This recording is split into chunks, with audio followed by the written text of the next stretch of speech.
Почему я водовоз? Потому что без воды и не туды, и не суды. Парлам-пам-пам-пам-пам, парлам-пам-пам-пам. Молодец. Так, что вы делаете, А? Юрий? Сейчас заполняем бочку. Вот и вода это высочайшее свидетельство благодати небесной. Вот мы сюда ее и доставляем. А где вы находитесь? Ну, это святой город земли Комсомольск на Печоре. И откуда вы воду?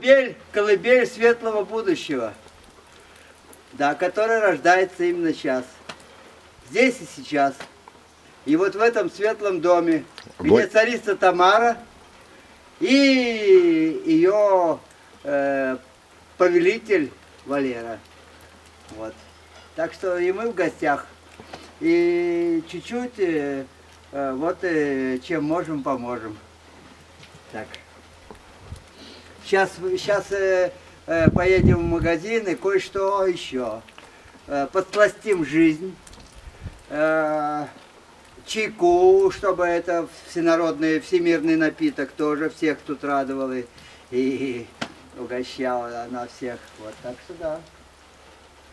Сейчас там Иван, хозяин магазина, и мы купим муки, сахару, курицу купим, еще что-нибудь купим.